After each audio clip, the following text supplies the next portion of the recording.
पहाड़ों में बसने वाले उल्लू मिट्ठू महाराज की जंगल में सैर के लिए आए हुए थे। हमने इस जंगल की सैर तो अच्छे से कर ली। वाकई में ये जंगल तो अति सुंदर है। चलो दोस्तों, अब हमें अपने अपने घरों को चलना चाहिए। हाँ हाँ उल्लू भाई, चलो चलो अपने घरों को चलते हैं। हमारा घर तो वैसे भी यहाँ से बहुत दूर है। वे सभी उल्लू अपने घरों को जा ही रहे थे कि अचानक मौसम काफी ज्यादा खराब हो जाता है और जंगल में तेज बारिशें शुरू हो जाती हैं।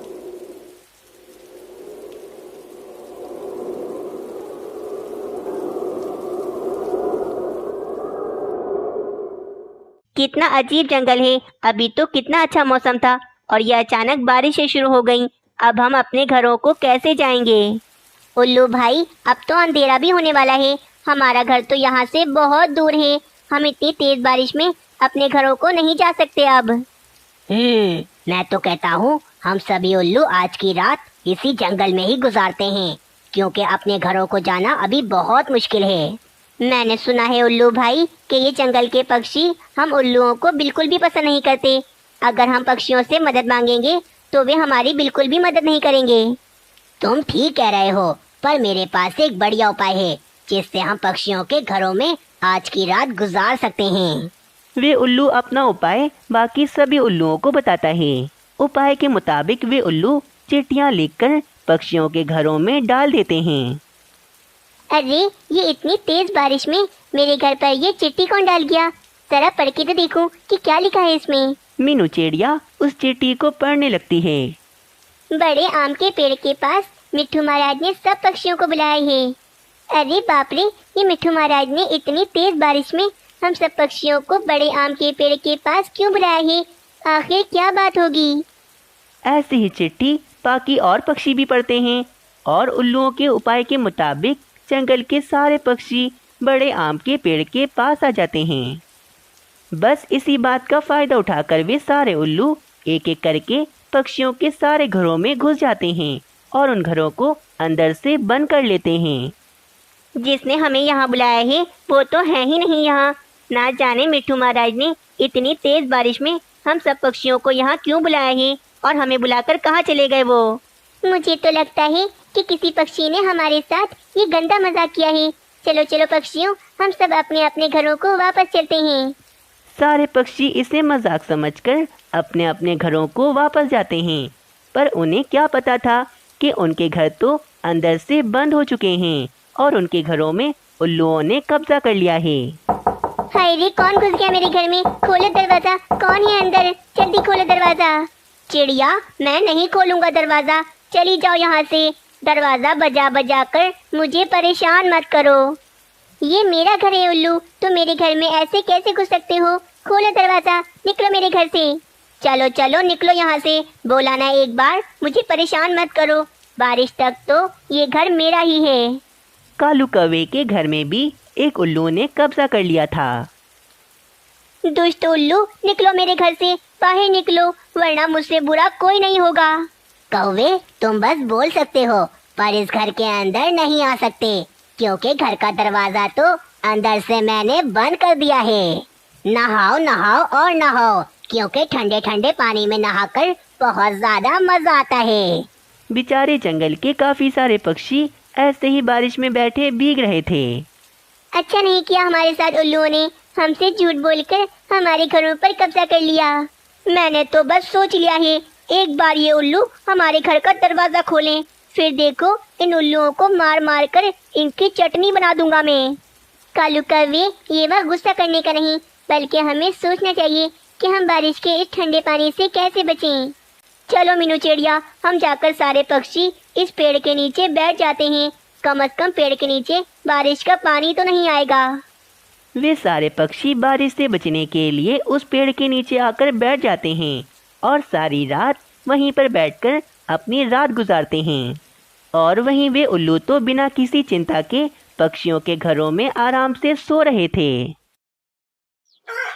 सुबह होने तक बारिश रुक जाती है और वे सभी उल्लू पक्षियों के घरों को छोड़ देते हैं।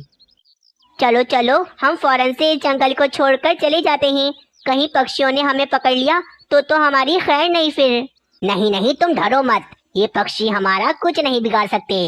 वैसे पक्षियों की रात बिगाड़ कर बहुत मजा आया। वे सारे उल्लू जंगल को छोड़कर वहां से चले जाते हैं और थोड़ा आगे ही जाते हैं कि अचानक दो बड़ी बड़ी चीलें आकर उन उल्लुओं को घेर लेती हैं। देखो तो पति जी, जब ऊपर वाला देता है तो छप्पर फाड़ कर देता है। इतने सारे उल्लू, इन सभी उल्लुओं का मांस तो मुझे बहुत पसंद है। सारे उल्लू बहुत डरपोक थे और वे उन चीलों से डर जाते हैं। बचाओ बचाओ, कोई हमें बचाओ, इन चीलों से बचाओ हमें, वरना ये चीलें हमें मार देंगी। उल्लुओं की ये आवाज़ सुनकर पक्षियों की भी आँख खुल जाती है।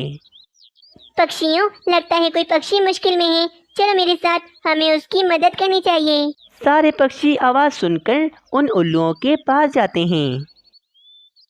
ये तो मदद की जरूरत इन उल्लुओं को है। चलो पक्षियों, यहाँ से, हमें नहीं करनी इनकी मदद। हाँ हाँ चलो चलो, इन उल्लुओं की वजह से कल रात हम अच्छे से सो नहीं पाए। पक्षियों रुक जाओ, जरा सोचो तो कि अगर हम भी इन उल्लुओं की तरह बन जाएंगे तो हमें और इनमें क्या फर्क रह जाएगा। इसीलिए हमें अपना फर्ज नहीं भूलना चाहिए और इनकी मदद करनी चाहिए हमें। मीनू चिड़िया बिल्कुल ठीक कह रही है। हम इन उल्लुओं की तरह स्वार्थी नहीं हो सकते, हमें इनकी मदद करनी ही चाहिए। बाजू चील, चली जाओ अभी के अभी यहाँ से। मिट्टू महाराज ने तुम्हें मना किया है ना कि इस जंगल में कोई शिकार नहीं करोगी तुम। हाँ, अगर तुम अभी के अभी यहाँ से नहीं गई तो मैं मिट्टू महाराज से बोलकर तुम्हें बंदी बनवा दूंगा। पर चिड़िया, मैं तो तुम पक्षियों का शिकार कर ही नहीं रही, मैं तो इन दुष्ट उल्लुओं का शिकार करने आई हूँ। नहीं, क्योंकि अभी ये सारे उल्लू हमारे जंगल में हैं और इनकी हिफाजत की जिम्मेदारी भी हमारी ही है। बाजू चील मिट्टू महाराज से बहुत डरती थी, इसीलिए वे अपने पति को लेकर वहां से चली जाती है। और वे सभी उल्लू तो अपने किए पर बहुत ज़्यादा शर्मिंदा थे कि जिन पक्षियों को उन्होंने इतना परेशान किया, आज उन्हीं पक्षियों ने उनकी जान बचा ली।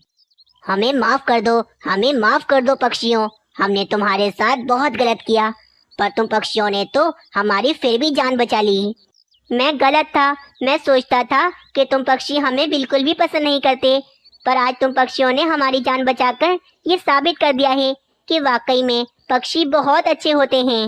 उल्लू भाई, हमने आप सबको माफ़ किया, पर हाँ, आगे से कभी भी किसी के साथ भी ऐसा मत करना। इस तरह सब ठीक हो जाता है और आज उन उल्लुओं की पक्षियों के साथ गहरी दोस्ती भी हो जाती है। कालू कौवा भोजन ढूंढने के लिए जंगल में घूम रहा था कि तभी इसे सोनी कौवी दिखती है।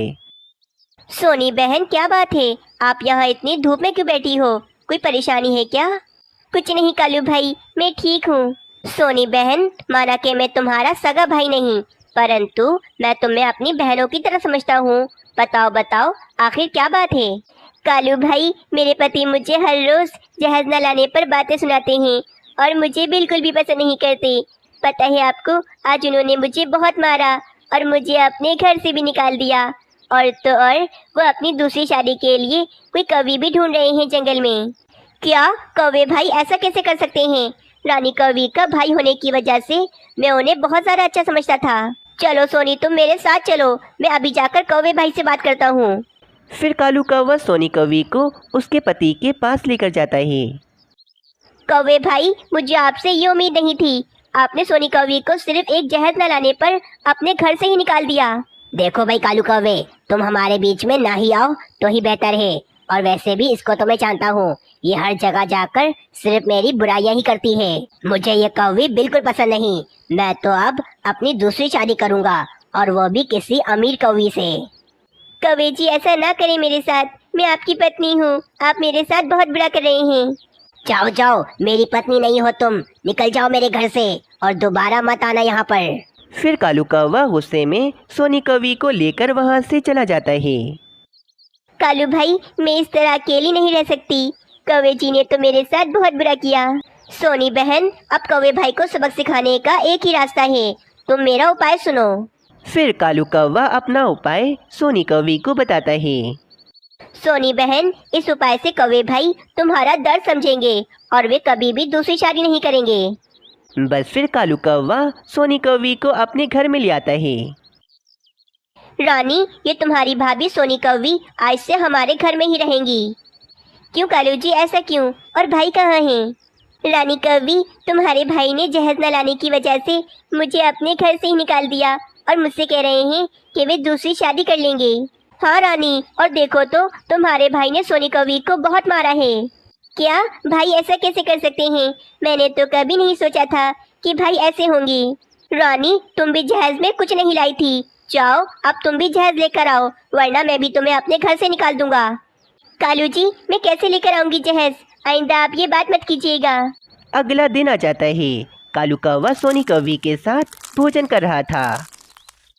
कालू जी, बहुत भूख लगी है, मेरा भोजन कहाँ है? रानी, भोजन तो खत्म हो गया। आज मैं सिर्फ सोनी कवि के लिए ही भोजन लेकर आया था। एक काम करो, आज का भोजन तुम अपने लिए खुद जाकर ढूंढ लो। बस अब कालू कौवा हर बात सोनी कौवी की मानने लगा था। सोनी, तुम तो इतनी अच्छी कवि हो, वे रानी का भाई तो पागल है जिसने तुम्हें छोड़ दिया। वैसे कालू जी, एक बात कहूँ, आप भी बहुत अच्छे हैं। रानी कौवी भी छुपके से ये सारी बातें सुन रही होती है।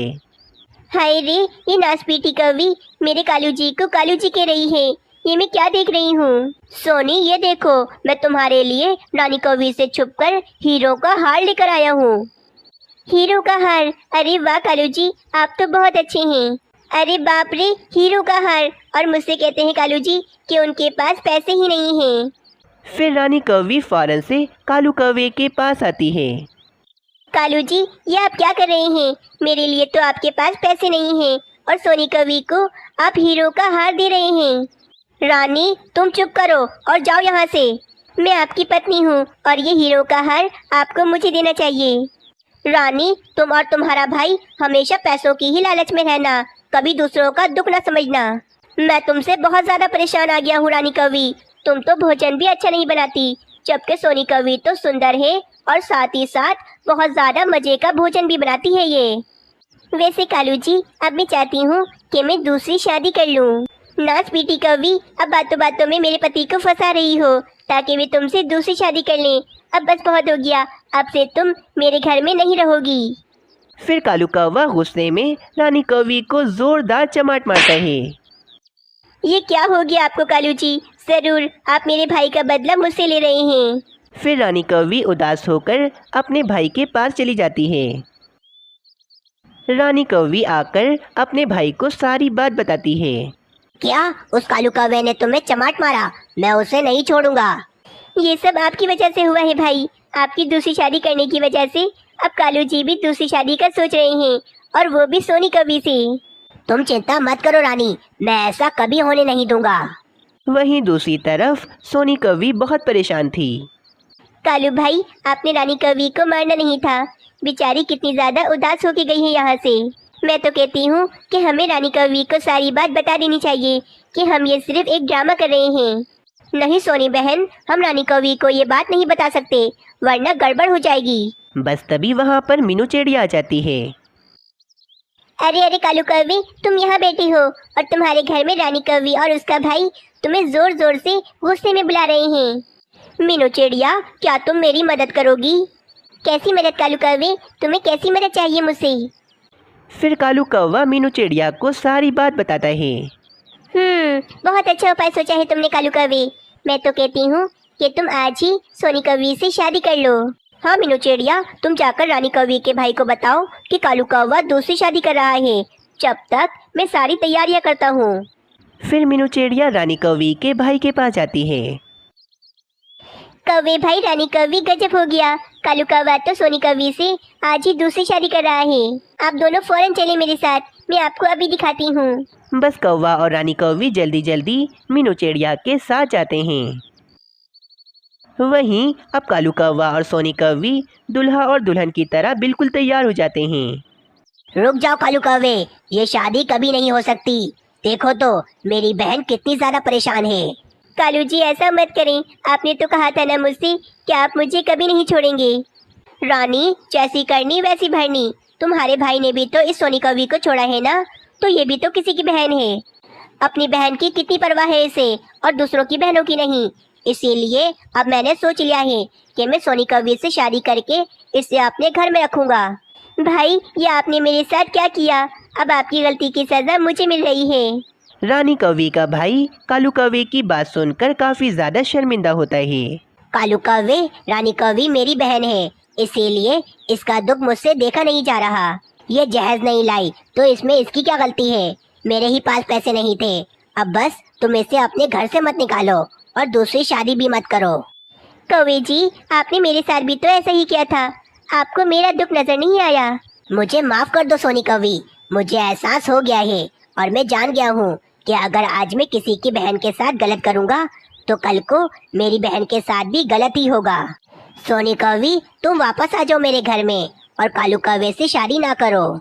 ये बात सुनकर कालू कौवा बहुत ज्यादा खुश हो जाता है। मुझे बहुत ज़्यादा खुशी है कि कौवे भाई आपको अपनी गलती का एहसास हो गया। सोनी बहन, अब तो खुश हो ना? क्या सोनी बहन? हाँ रानी, सोनी बहन मेरी बहनों जैसी है। मैं तो इससे कभी शादी नहीं करता और तुम्हें कभी धोखा नहीं दे सकता था मैं।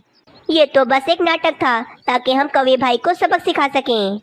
हाँ रानी कौवी, मुझे माफ़ कर दो, परंतु ये उपाय मेरा नहीं बल्कि कालू भाई का था। रानी कौवी भी ये सब कुछ सुनकर बहुत ज्यादा खुश हो जाती है। वाह भाई कालू कौवे, आज तुमने एक घर टूटने से बचा लिया। बस फिर अब दोनों परिवार खुशी खुशी रहने लगते हैं। ये कहानी एक कालू कौवे की है। कालू कौवा मिट्ठू महाराज के पास नौकरी करता था। मिट्ठू महाराज कालू कौवे को भोजन देते और कालू कौवा वे भोजन कम दामों में पक्षियों को बेचा करता था। कालू कौवे, आज मैं तुम्हारे पास और भोजन भिजवा दूंगा, परंतु वे भोजन मैं तुम्हें पक्षियों को कम दामों में बेचने के लिए देता हूँ, तो तुम ज्यादा चालाकी मत करना।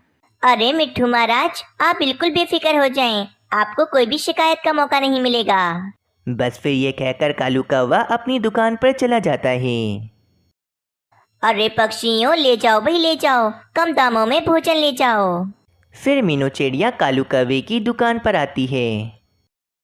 चलो कालू कौवे, मुझे थोड़ी सी गंदम दे दो, मैं तुम्हें पैसे दे देती हूँ। इस तरह जंगल के पक्षी कम दामों में भोजन खरीदकर अपनी जिंदगी आराम से गुजार रहे थे। कालू जी, मेरे पास एक बहुत ही बढ़िया उपाय है जिससे हम बहुत ही जल्द बहुत ज्यादा अमीर हो सकते हैं। अरे भाई रानी, मैं मिट्ठू महाराज के पास नौकरी कर तो रहा हूँ, हमारे घर का गुजारा तो बहुत अच्छे से चल रहा है। अरे मेरी बात तो सुने, मेरा उपाय बहुत पसंद आएगा आपको। रोजाना जो मिट्ठू महाराज आपको भोजन देते हैं, वे भोजन बस आप ऐसे ही पक्षियों को कम दामों में बेच देते हैं। मैं तो कहती हूँ कि थोड़ा भोजन निकाल कर हम रोजाना अपने पास रख लेंगे। इस तरह किसी को कुछ पता भी नहीं चलेगा और हम आहिस्ता आहिस्ता बहुत ज्यादा अमीर बन जाएंगे। रोजाना अगर हम गंदम की एक बोरी भी चोरी करें तो किसी को क्या पता चलेगा? तुम ठीक कह रही हो, मुझे ऐसे ईमानदारी से नहीं चलना चाहिए। मैं कुछ करता हूँ, तुम बस परेशान मत हो। फिर कालू कौवा मिट्ठू महाराज के पास चला जाता है। कालू कौवे, ये लो आज का भोजन। ये सारा भोजन तुम्हें आज पक्षियों को बेचना है। ये क्या मिट्ठू महाराज, आज के लिए इतना सारा भोजन? कालू कौवे, हम ये गंदम दूसरे जंगल से मंगवाते हैं, क्योंकि हमारे जंगल में तो गंदम उगती ही नहीं है। पता है, एक हफ्ते के बाद दूसरे जंगल में बारिशें शुरू हो जाएंगी और हमें गंदम नहीं मिलेगी। इसी कारण मैंने ढेर सारी गंदम मंगवा कर रख ली है। अब तुम पक्षियों को ज्यादा गंदम बेचना और उन्हें ये भी बता देना कि अगले हफ्ते से भोजन की सख्त कमी भी हो सकती है, इसीलिए सब पक्षी एक साथ भोजन ले लें। ठीक है मिट्ठू महाराज, जैसा आप कहते हैं मैं वैसा ही करूँगा। फिर वे कालू कौवा ढेर सारा भोजन लेकर अपने घर पर चला जाता है। अरे ये क्या कालू जी, आज मिट्ठू महाराज ने आपको इतना सारा भोजन क्यों दिया है? कालू कौवा रानी कौवी को सारी बात बताने लगता है। मेरे पास एक बहुत ही बढ़िया उपाय है जिससे हम जल्दी अमीर हो सकते हैं। रानी, दूसरे जंगल में बारिशें होने वाली हैं, ये बात मैं किसी भी पक्षी को नहीं बताऊंगा और मैं पक्षियों को रोज की तरह एक दिन का ही भोजन बेचूंगा। बाकी का ढेर सारा भोजन जो बचेगा वे मैं ले जाकर एक गुफा में छुपा दूंगा और फिर जब भोजन की सख्त कमी पड़ जाएगी तो वे भोजन में गुफा से निकालकर पक्षियों को महंगे दामों में बेचूंगा और उनसे काफी ज्यादा मुनाफा कमाऊंगा। रानी, अब हम जल्द ही अमीर हो जाएंगे और इस जंगल को छोड़कर हम दूसरे जंगल में एक बड़ा सा घर खरीद लेंगे और उस घर में आराम से रहेंगे। फिर अरे वाह कालू जी, कभी कभी आप इतना दिमाग इस्तेमाल कर लेते हैं कि आपको बढ़िया उपाय मिल ही जाता है। तो ठीक है रानी, थोड़ी बहुत गंदम की बोरियां घर में रखे रहने दो और बाकी की सारी गंदम की बोरियां मैं गुफा में छुपा कर आ जाता हूँ। नहीं नहीं कालू जी, अभी नहीं। अभी अगर किसी पक्षी ने देख लिया आपको तो बड़ी गड़बड़ भी हो सकती है। आप ये काम सुकून से रात को करना, रात को कोई आपको देखेगा नहीं। रात हो जाती है। रात के सन्नाटे में कालू कौवा काफी सारा भोजन लेकर गुफा की तरफ चला जाता है। अब तो कालू कौवा रोजाना ही पक्षियों को कम भोजन बेचा करता था और आधे से ज्यादा भोजन तो कालू कौवे ने लाकर गुफा में छुपा दिया था। एक हफ्ते के बाद दूसरे जंगल में तेज बारिशें शुरू हो जाती हैं, जिस कारण भोजन की कमी पड़ना शुरू हो जाती है। हाय रे पक्षियों, अब क्या होगा? मिट्ठू महाराज ने जो भोजन दूसरे जंगल से मंगवाया था वे सारा भोजन खत्म हो गया है। अब हम सब पक्षी क्या खाएंगे? हाँ मीनू चिड़िया, इस बार तो ये बहुत बड़ी समस्या हो गई है। अगर हमें भोजन नहीं मिला तो हम सब पक्षी तो भूखे ही मर जाएंगे। बस तभी बुलबुल पक्षियों के पास आती है। अरे पक्षियों, बातें बाद में करना और अभी मेरे साथ चलो। कालू कौवे की दुकान पर ढेर सारा भोजन आ गया है। शायद मिट्ठू महाराज ने दोबारा से कालू कौवे को भोजन दे दिया। ये बात सुनकर पक्षी खुशी खुशी कालू कौवे की दुकान पर जाते हैं। चलो भाई, ये तो बहुत अच्छा हो गया कि मिट्ठू महाराज ने दोबारा से भोजन मंगवा लिया, वरना तो हम सब पक्षी बहुत ज्यादा ही परेशान थे। नहीं नहीं मीनू चिड़िया, ये भोजन मुझे मिट्ठू महाराज ने नहीं दिया, बल्कि ये भोजन तो मुझे रानी कौवे के भाई ने दिया है, ताकि हम जंगल के पक्षी भूखे ना मरें। अच्छा चलो कालू कौवे, जल्दी से मुझे आज के दिन का 10 रुपए का भोजन दे दो। तोते, मैं यहाँ कोई मुफ्त में भोजन बांटने नहीं बैठा हूँ जो तुम्हें 10 रुपए में दे दूँ। आज से एक दिन का भोजन पूरे 50 रुपए में मिलेगा। अगर लेना है तो लो, वरना जाओ फिर। ये तो बहुत गलत बात है कालू कौवे, ये भोजन तुम इतना महंगा क्यों बेच रहे हो? तुम मुश्किल समय में हम पक्षियों की मजबूरी का फायदा उठा रहे हो। एक दिन का भोजन तो यहाँ पर 50 रुपए में ही मिलेगा। अगर लेना है तो लो, वरना कहीं और से जाकर लो। भोजन तो लेना ही है कालू कौवे। अच्छा चलो दे दो आज के दिन का 50 रुपए का भोजन। फिर सब पक्षी अपना अपना भोजन खरीदकर वहां से चले जाते हैं। अब तो रोजाना ही कालू कौवा भोजन के दाम बढ़ाता ही जा रहा था। बेचारे मजबूर पक्षियों को वे महंगा भोजन खरीदना पड़ता था। देखो देखो रानी, कुछ दिनों में हमारे पास कितने सारे पैसे जमा हो गए। अब तो मैं रोजाना पक्षियों को एक दिन का भोजन 100 रुपए में बेच रहा हूँ और पक्षी अपना पेट भरने के लिए मजबूरी में मुझसे 100 रुपए का भोजन खरीदते हैं। अब तो कालू कौवा रोजाना इसी तरह महंगा भोजन बेचकर काफी ज्यादा अमीर हो रहा था। कालू कौवे, ये तुम क्या कर रहे हो? रोजाना दिन ब दिन भोजन की कीमत बढ़ाते ही जा रहे हो। हम गरीब पक्षी आखिर रोजाना 100 रुपए का भोजन कहाँ से खरीदेंगे? कहाँ एक दिन का भोजन सिर्फ 10 रुपए में मिलता था और आज तुम हमें पूरे 100 रुपए में बेच रहे हो। मीनू चिड़िया, मेरा भोजन मेरी मर्जी, मैं चाहूँ जितनी भी कीमत में बेचूं। अगर खरीदना है तो खरीदो, वरना जाओ यहाँ से। कालू कौवे की वजह से सब पक्षी बहुत परेशान थे। मीनू चिड़िया और तोता भी काफी ज्यादा उदास होते हैं। तभी वहां पर रानी कौवे का भाई आ जाता है। अरे पक्षियों भाई, क्या हो गया? इतने क्यों उदास लग रहे हो? बताओ बताओ, क्या बात है? कौवे भाई, हम कालू कौवे से बहुत ज्यादा परेशान हैं। जो भोजन आपने कालू कौवे को दिया है वो एक दिन का भोजन कालू कौवा 10 रुपए के बजाय 100 रुपए में बेच रहा है हमें, जिस कारण हम पक्षी बहुत ज्यादा परेशान हो गए हैं। अब आप ही बताएं, जो भोजन 10 रुपए में मिलता था वे कालू कौवा 100 रुपए में बेच रहा है। अब इतना महंगा भोजन हम रोजाना कैसे खरीदेंगे? अरे नहीं नहीं पक्षियों, मैंने तो कालू कौवे को कोई भी भोजन नहीं दिया। कालू कौवे ने तुम सब पक्षियों से झूठ बोला है। लेकिन कालू कौवा इतना महंगा भोजन कैसे बेच सकता है? मुझे तो लगता है कालू कौवा आपका नाम लगाकर कुछ गलत काम कर रहा है। चलो कालू कौवे के पास चलते हैं। बस फिर मीनू चिड़िया और रानी कौवे का भाई कालू कौवे के पास चले जाते हैं। कौवे भैया आप, लेकिन आप इतने गुस्से में क्यों लग रहे हो? मैंने कुछ नहीं किया। कालू कौवे, सच सच बता दो सब, वरना मैं रानी कौवे को अपने साथ ले जाऊंगा, वो भी हमेशा हमेशा के लिए। लगता है पिछली बार की मार तुम भूल गए हो। सच सच बता दो, वरना इस बार तो पिछली बार से भी ज्यादा बुरा मारूंगा। बताता हूँ, सब बताता हूँ। मीनू चिड़िया, मैंने तुम सब पक्षियों को धोखा दिया है। मिट्ठू महाराज का आधा भोजन मैंने चुराकर गुफा में छुपा दिया था और अब वही भोजन निकालकर महंगे दामों में बेच रहा हूँ तुम सब पक्षियों को। क्या इतना बड़ा धोखा? हमारा ही भोजन चुराकर हमें ही महंगे दामों में बेच रहे हो तुम? तुम्हें तो मिट्ठू महाराज कड़ी से कड़ी सजा देंगे। और कौवे भाई, अच्छा हुआ कि आप यहाँ पर आ गए। जो कालू कौवे ने सब कुछ सच सच हमें बता दिया, वरना अगर आप ना आते तो कालू कौवा इसी तरह हमें महंगा भोजन बेचता। मैं तो रानी कौवे से मिलने आया था यहाँ पर। मुझे क्या पता था कि कालू कौवा यहाँ पर ये सब कुछ कर रहा है। बस फिर मिट्ठू महाराज कालू कौवे को बंदी बना लेते हैं और कालू कौवा काफ़ी सालों के लिए पिंजरे में कैद हो जाता है। आप सबको ये कहानी कैसी लगी हमें कमेंट में ज़रूर बताएं और अभी तक चैनल को सब्सक्राइब नहीं किया तो चैनल को सब्सक्राइब भी ज़रूर कर लें।